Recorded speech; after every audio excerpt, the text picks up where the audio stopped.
put on an old movie recently, like from the 70s or 80s? Oh, yeah, definitely. And you see those scenes, someone needs to meet up, but they can't just text. Right, or they're lost, actually lost. Exactly, and they have to pull over and, ask a real person for directions. It feels almost alien now, doesn't it? It really does. The world looks familiar, but it feels, incredibly distant, fundamentally different somehow. It just makes you wonder, what exactly changed so much? Well, that's spot on with what Jeffrey Tucker is getting at in his commentary piece, Nostalgia for the Pre-Digital Age. Okay.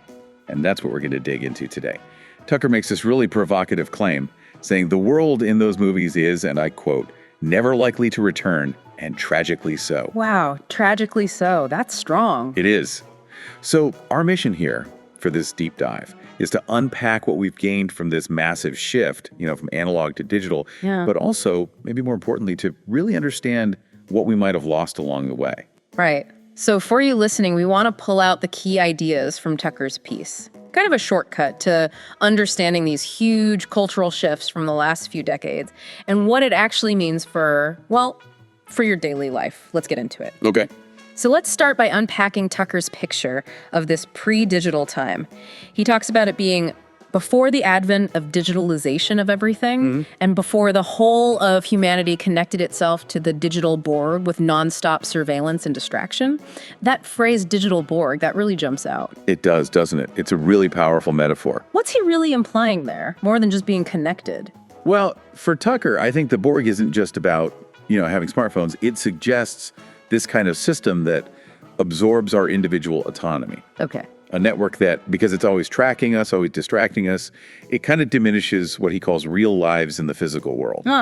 Real lives in the physical world. Yeah. He argues people relied on things like trust, learning, and community in ways that feel almost, foreign now. How so? Give us an example. Okay, take navigation. Forget GPS. You had a physical map, maybe. Or you just ask someone. Or, more likely, you pull over, roll down the window, and actually ask a stranger for directions. All right. And the key insight Tucker pulls from this isn't just what they did, but why it mattered.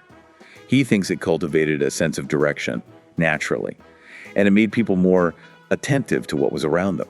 You had to be. That makes sense. You're actually looking at the street signs, the landmarks. Exactly, a deeper connection to your immediate place. It's amazing how that simple act is just gone for so many people now. What about communication, like phones? Well, phones were, static, stuck on a desk or bolted to the wall. Not in your pocket. Definitely not.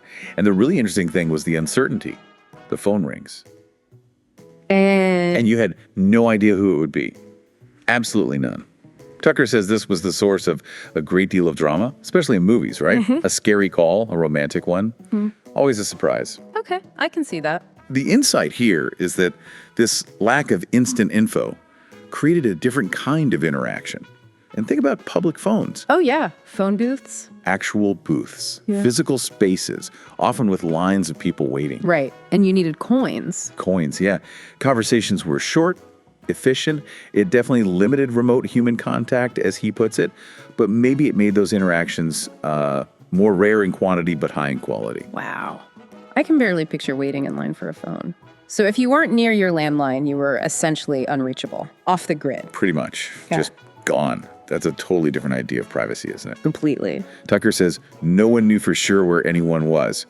And he argues this wasn't a bug, it was a feature. A feature? How? Because people had to rely on trust, promises, routines, and clues. His example is someone being late from, say, a weekly card game. Okay. If they didn't show up, no one knows where he is and panic sets in. He calls it normal drama, but it shows how much she relied on social agreements, on assumptions.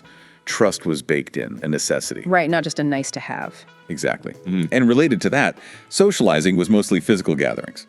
He mentions men's card games, women's teas, family picnics, not, Zoom calls and social media postings. So if you went on vacation, you actually went on vacation. You really got away from it all. Tucker puts it perfectly. To get away from it all meant truly getting away from it all. No check-in work email by the pool? Nope. You'd get to your hotel, maybe watch some TV, but there were not 1,000 emails and random Facebook postings awaiting an answer. It was real disconnection. Forced, maybe, but probably real relaxation too. That sense of privacy, relying on the physical, It seems like it touched everything. What about business? How did that work? Oh, it was completely tangible. Business meant physical papers, signing things with a real pen. Typewriters, right? Typewriters, exactly. Documents went through the mail with all the risks that involved getting lost, intercepted. Wow. Urgent stuff. Telegrams for really urgent messages. Okay. And your contacts, your address book. A literal book. Or card files on your desk. Physical books and card files, he says. And if you needed to research something, look something up. No Google, obviously. No Google. You went to the library and looked through books and old newspapers. Right. Yeah. That was how you found out about the world beyond your immediate community. It required effort, patience, real research skills. And the home environment sounds different too, like an information center in its own way. It really was. Tucker notes almost every house had a huge collection of books. Right. Bookshelves were a big deal. Yeah, and they told you something about the person, their interests, erudition, and social status. He even mentions kids reading cereal boxes at breakfast, just absorbing any text they could find. Huh. I remember doing that. And music? Music was an event. You listened to the radio hoping to catch your favorite song. Yeah. Or you went to a record store, a physical place. Browsing the aisles. Exactly. And records themselves. They lasted maybe 30 or so minutes before you had to stand up and change it. Right. And they took up space? Vast space, he says. And they wore out. They skipped. And work-life balance. There wasn't really a concept of a digital nomad. No working from a cafe in Bali. Not really. Where you were determined what you did. You were either at home doing home things or at the office doing office things. A much clearer separation. It sounds like even just being out in public was a different experience, more engagement. I think so. Tucker describes people on public transport actually reading newspapers or books or just looking out the window. Not staring at screens. Right. And he says it was common for people actually to speak to each other on the streets and while shopping. Really? Just spontaneous conversations. Apparently so. Wow. And eye contact was huge. It was a means of communicating with its own language. And because people looked at each other, what people wore mattered. You'd size each other up based on appearances. The physical self, your immediate surroundings, that was the main channel. Okay, this next point really struck me. Tucker's idea about second chances in the analog world. That sounds radical compared to today. It's a really powerful point, isn't it? Think about a first date back then. Okay. You were genuinely getting to know someone. There was, as he puts it, no cheating by quickly scrolling through the whole of their lives on some permanent digital record. Right, no pre-date Instagram stalking. Exactly. It was about the interaction right there and then. And because of that lack of a permanent, easily searchable record, people could make mistakes in life and actually start over. How so? Well, your reputation was mostly spread by word of mouth, which meant it could be forgotten in time. It allowed people to genuinely change and leave their pasts behind. The impermanence of information offered a kind of freedom. That's fascinating, a freedom we maybe don't have now. And now, connecting that past to the present, well, Tucker says the difference is just palpable and obvious. You mean just looking around? Yeah. Look around anywhere, public, an airport, a park, a train. What do you see? Everyone staring at a thin box in their hands. Mm-hmm. Everyone is essentially somewhere else other than where they are. Physically present, mentally absent. And Tucker sees some pretty significant cultural shifts because of this, right? Some downsides. He does, yeah. Pretty stark ones. He observes that people now tend to avoid eye contact. Those visual cues that were so important before.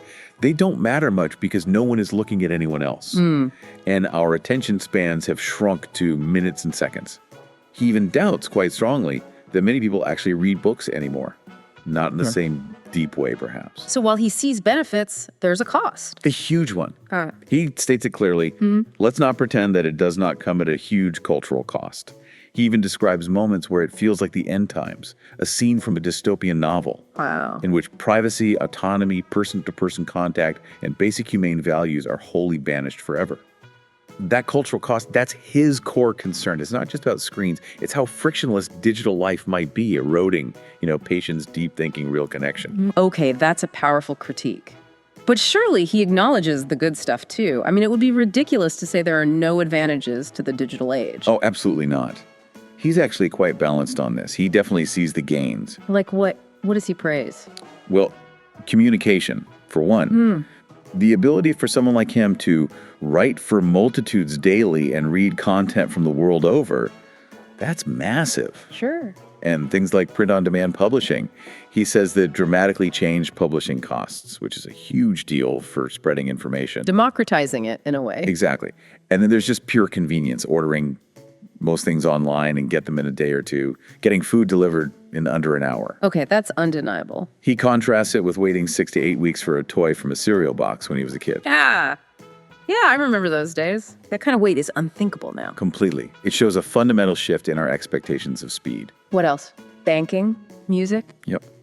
Banking the ease of paying bills online compared to, as he says, writing checks through the mail and balancing my checkbook by hand as my father did. Right, big difference. And music. He clearly loves streaming music. Being able to flip between all music made between the 3rd century and this morning, finding stations playing 100 hours in succession, he sees the joy in that access. So overall, efficiency is a huge plus. Definitely. He concludes the digital world is incomparably better at getting us what we want faster. But then there's the flip side again, to the point that no one has patience for anything. The gain is, kind of paradoxically, also the source of the problem. So we're back to that central tension. All of this is wonderful, but let's not pretend that it does not come at a huge cultural cost. Exactly. And Tucker even admits, personally, sometimes nostalgia for the analog past overwhelms me and I want to go back. But is that just, rose-tinted glasses? Is he romanticizing? That's a really important point he tackles. He does acknowledge that nostalgia can be a luxury of selective memory. So? Like how we might remember only the good composers, books, and presidents from the 19th century, conveniently forgetting the bad. He knows the past wasn't perfect. Okay, so he's self-aware about it. Yes, but he doesn't completely dismiss the feeling either.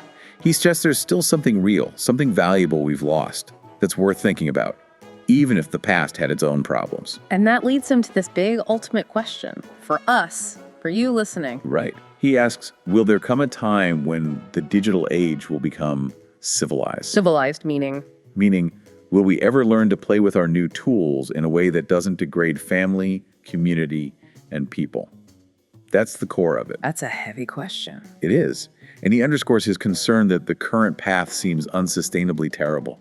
Yeah. It echoes that digital Borg idea again. So what's his final advice? His call to action for you, the listener, is actually pretty simple but profound.